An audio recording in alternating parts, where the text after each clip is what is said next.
2004's Dawn of the Living Dead, also known as Curse of the Maya, also known as Evil Grave, is an experience. I think that's fair to say. And it puts me in a bit of an unusual position, really, because I can't honestly figure out if this is one of the worst movies I've ever sat through, or some kind of weird work of counterculture genius in the same vein as Neil Breen or Barry J. Gillis.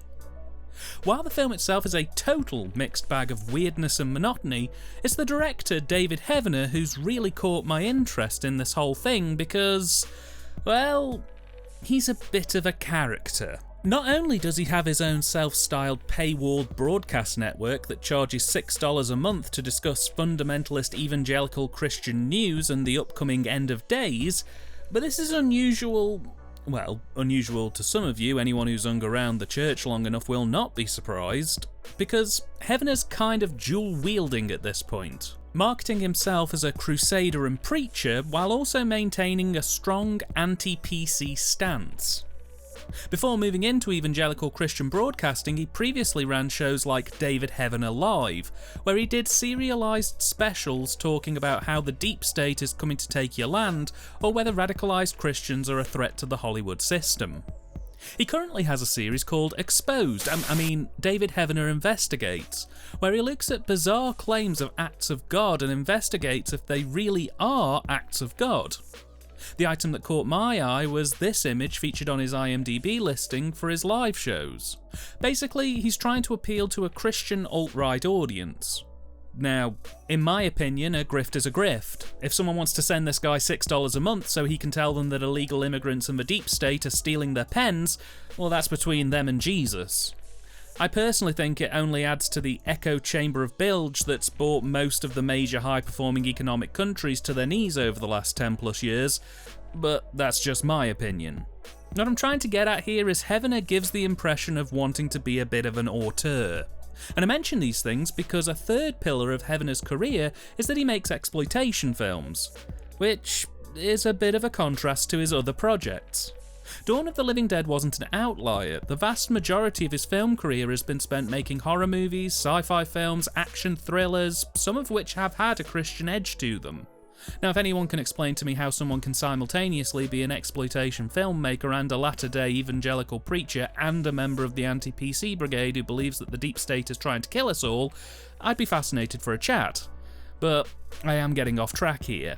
I do need to make it clear at this point, before we get to business, that this film has a lot of racist language used towards Mexicans, and I personally don't believe it's being used solely for the purpose of character development here. I just wanted to flag that up right off the bat because while some people would say that was me being politically correct, I'd prefer to frame it as me not being an arsehole and needlessly upsetting people for no good reason. So if you are bothered by that kind of thing, don't bother with this movie. It really isn't worth your time. And I am going to try and keep the rhetoric to a minimum. The film opens near the Mexican border as we're introduced to Jeffrey and Renee, a couple that have recently purchased a property on eBay with the aim of escaping the rush of the city to start a new life out in the desert. When they arrive at the house, it's in serious disrepair. In fact, it looks like whoever lived there previously left in quite a hurry. Renee isn't fazed by the awfulness, mind. In fact, the idea of a fixer-upper delights her. And we're then treated to an extended montage of Jeffrey doing light repair work, largely painting and replacing rotted wood, while Renee wanders around the house to get a better grasp on her surroundings. While exploring the grounds, Renee finds an old bust of a person's head in the grass and decides to bring it into the house. This seems to start something though, as it becomes apparent that someone or something appears to be watching them from a nearby scrubland. That night, when the pair go to bed, Renee has a strange nightmare that a girl she saw in a photograph in one of the rooms is calling to her. She wakes up in a cold sweat and gets Jeffrey to scout out the house, but he finds nothing. The next day, Renee finds a hidden room in the house with some toys and playthings, which in turn starts her off hearing even more children's voices calling out to her, but she can't pinpoint from exactly where.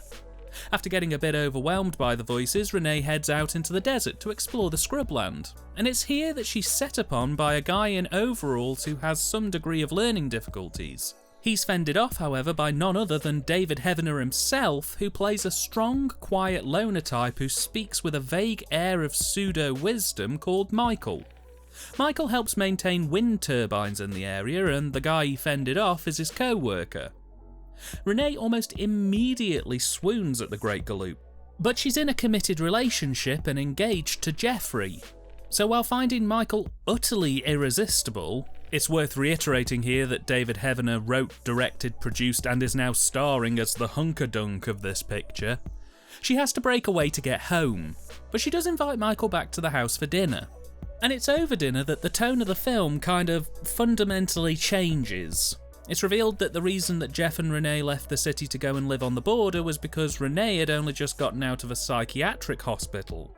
A few years prior, her daughter was killed by a hit-and-run driver while in the care of a foster family because Renee is an addict. Her daughter's death triggered a full psychological breakdown that led to 2 years of recovery under Jeffrey. The pair started having a relationship, and when she was discharged from the service and released from the hospital, the pair thought retreating to a quiet house away from all of the hustle and bustle might be the best way for Renee to recover. She's a manic depressive with paranoid tendencies that has to be constantly medicated or she goes psychotic. And wouldn't you know it, she's recently stopped taking her meds. And wouldn't you know it, she's also started to drink a lot more booze than before. And wouldn't you know it, Jeffrey's also a bit controlling. Seriously, this dinner just drops all that on the audience within a 3 to 6 minute window. Basically, he reminds Renee that she loses control of reality if she doesn't stay medicated and gets quite upset when she starts being assertive about not being asked about taking her medication, leading to clear signs that there's trouble in paradise. Anyway, after that, Renee asks Michael about the house and he informs her that it was basically a stopgap for illegal immigrants crossing the border. They'd stay at the house for a few days, rest up, eat, drink, and get well enough to make it to the nearest city to set up. Which apparently is established as being over 400 miles away, so I don't know about that.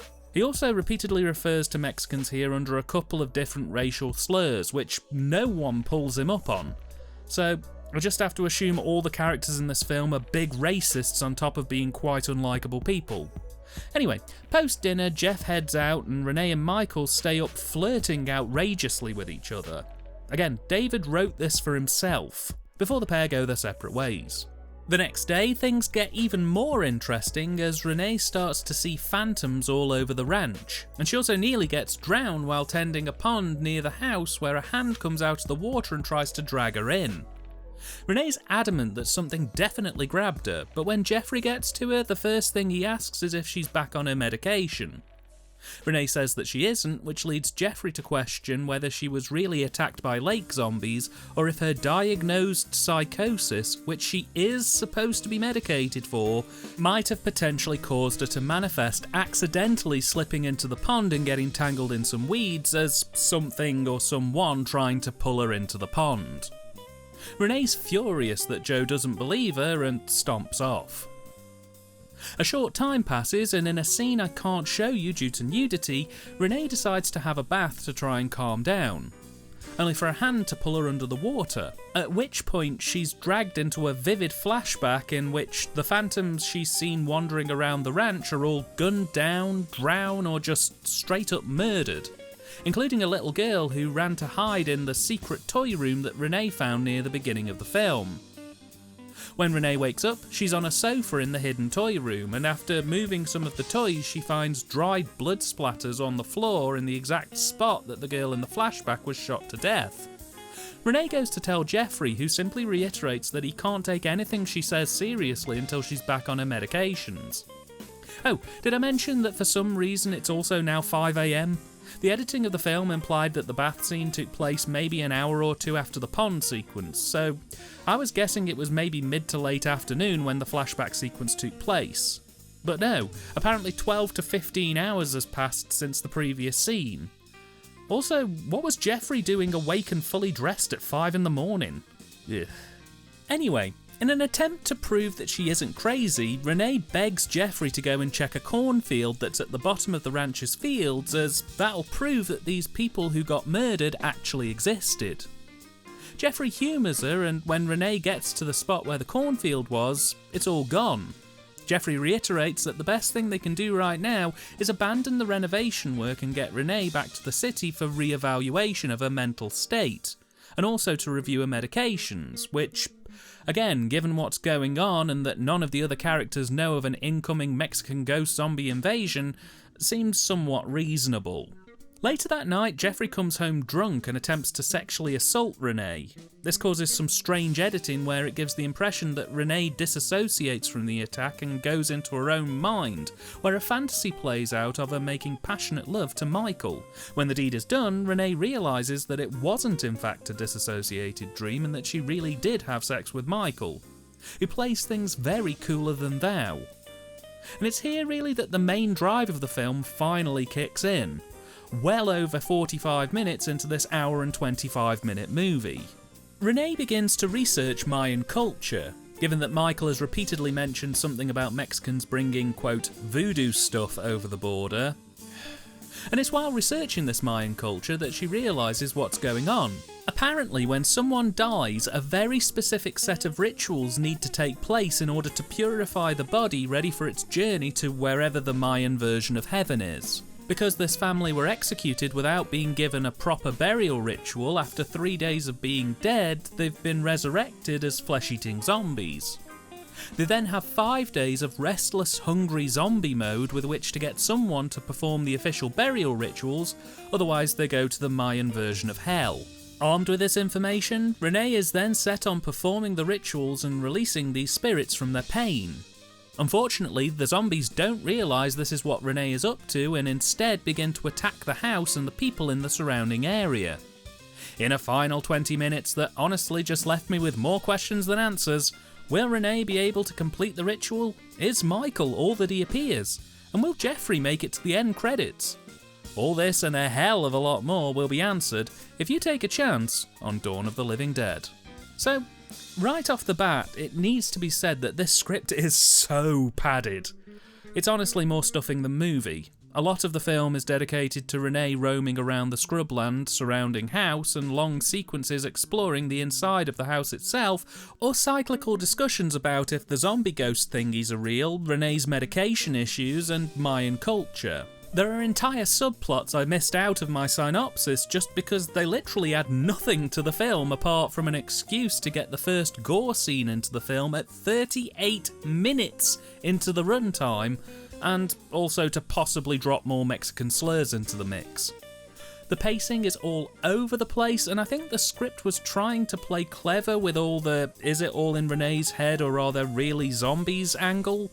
But because the plotline isn't developed much beyond Jeffrey telling her to take her meds and Michael telling her that she doesn't need to take her meds, there's never any sense that her medication is the reason why all this weird supernatural stuff is happening. It's like the film wants you to think that that's an option, while doing everything in its power to make that clearly not what's going on. We'll spend 4 to 6 minutes info dumping on our two main characters' entire backstory over lasagna, and then waste 10 minutes with Renee just opening boxes and doors around the house. It's so uneven. It could have maybe gotten away with it had they played up the psychological elements a bit more, made it a bit more suspenseful or tried to create more of a sense of unease, but there's just none of that. The continuity is boned as well, characters are introduced and then vanish until they're convenient, time is constantly being played around with, it goes from night to day almost instantly in places, it can be broad daylight at 5 AM in this thing. The whole plot about Mayan burials was way too convoluted, honestly. There's a subplot about weirdo racist bounty hunters that's just randomly inserted into the second act and ultimately adds nothing to the main plot.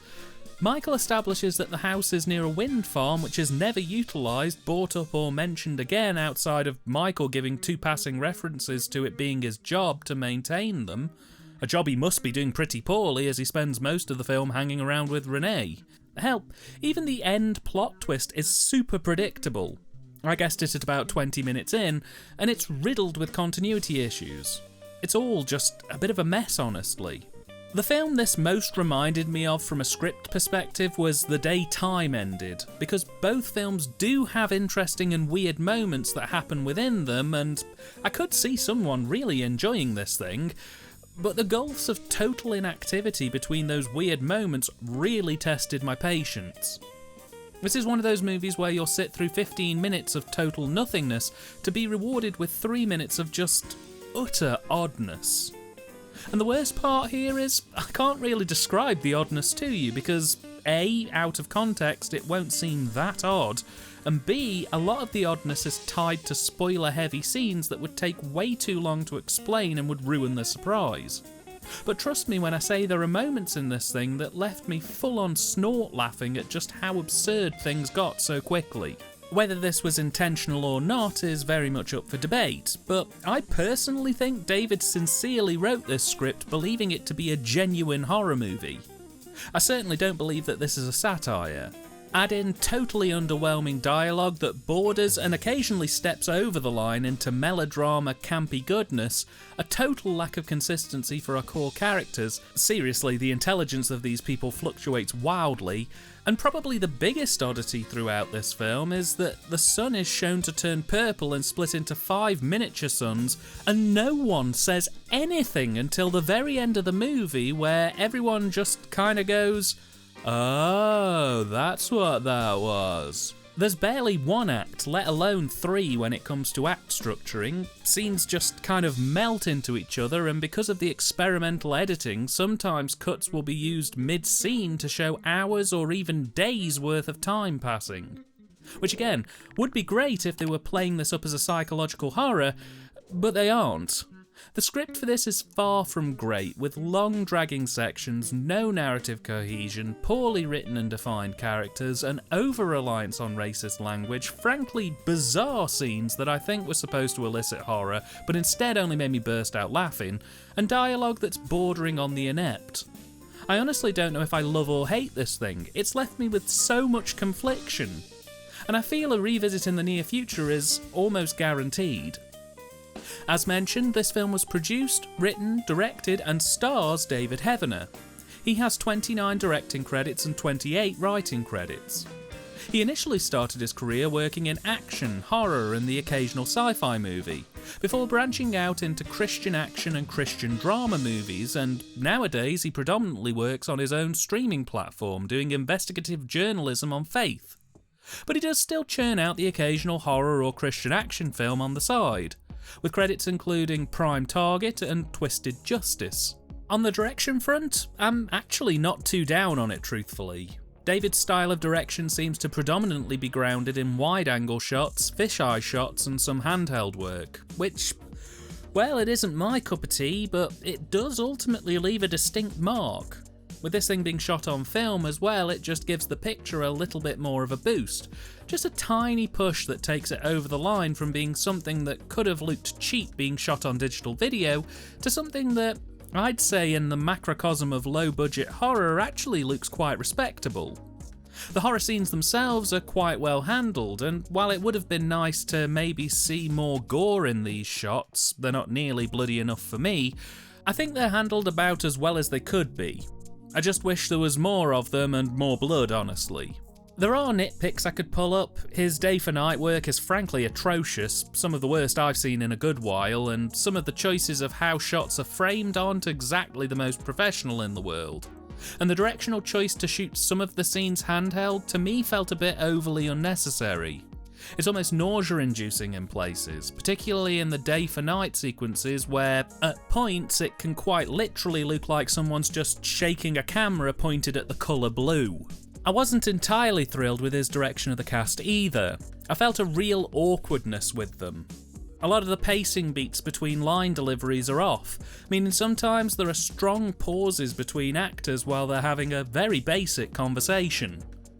It all just has the air of uncertainty about it, with only David's performance itself being relatively rock solid, which I assume is down to the fact that he actually took the time to not make himself look too much like a doofus in the edit. Set spaces are utilised well, which is commendable, but I feel like he's tried to make up for a lack of directional vision on the location footage by just using funky lenses and colours to try and distract from the fact that he just didn't really know what to do to make miles of scrubland look all that interesting. From a cine perspective, it's inconsistent. Shots quite often lack focus within the composition, barring shots that are only focused on one person. As mentioned, the choice to shoot a lot of the film handheld is problematic, resulting in shaky and, often, in my opinion, unprofessional looking shots. The sequences are pretty poorly constructed. They, in some cases, use smash cuts to try and show the passage of time and to play with what's real and what's not. But it's so half-hearted in committing to that type of play that it results in disorienting cuts that, rather than making me wonder what's real and what isn't, ultimately left me wondering if there'd been a mistake in the edit resulting in a jump anywhere between a few minutes to a couple of days within the narrative. There's a limited range of actual shot types on display, and a lot of the heavy lifting is seemingly being done with limited CG effects, strange colour grading, or odd lens choices. To me, it feels like a film where the director got the rushes into the edit and realised that the film looked quite flat and dull. So he shot some material with weird lenses and then played around in post till it looked more interesting at the cost of its coherency. It also has to be stressed that there's a near total lack of lighting in this film. You say chiaroscuro, I say lack of budget. I counted at least half a dozen scenes in this thing that were underlit or underexposed to the point where I thought that it was maybe part of the narrative, like maybe the underlighting was the phantom zombies doing something.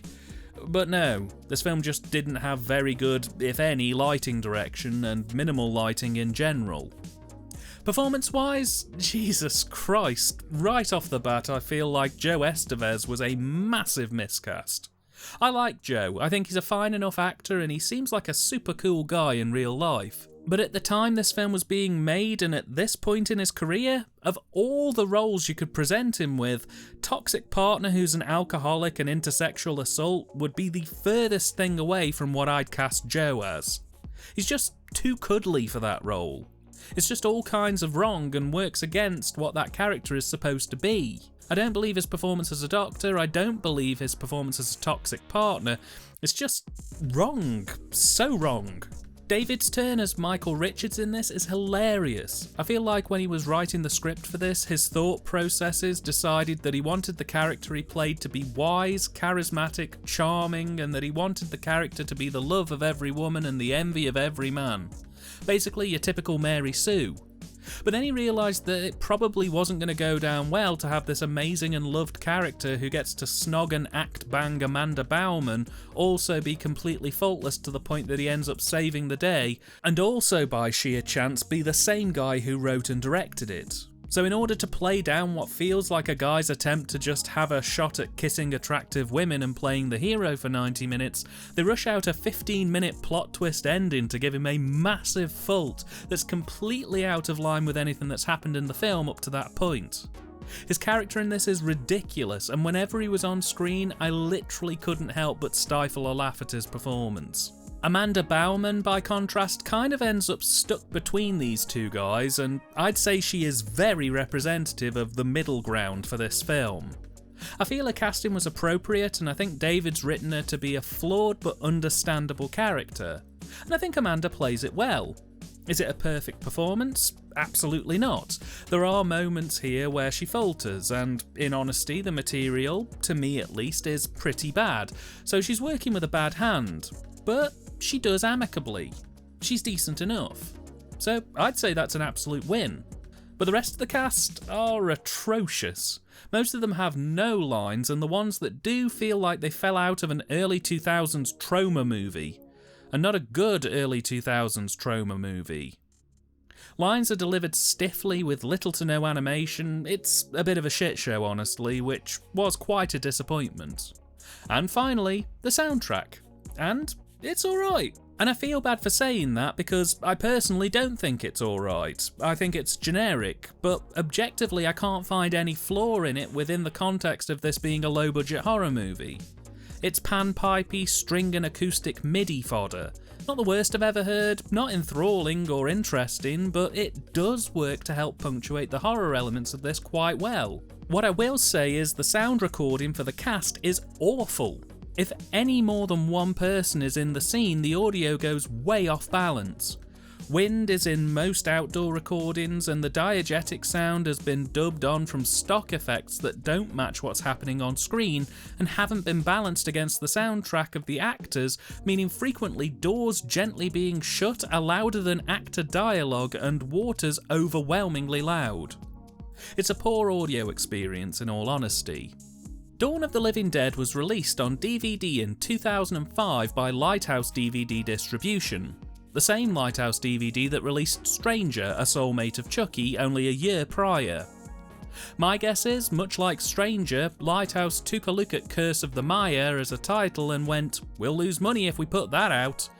Then they noticed that Zack Snyder had a Dawn of the Dead remake recently out and they thought, hey, let's just do that, before slapping a new title on the film and kicking it out the door. But hey, at least this one does technically have zombies in it. Anyway, no extra features, just a scene select, and my assumption is that this went out of print at the same time that Lighthouse DVD was dissolved in 2016, because since then it hasn't been reissued and there's no Blu-ray release.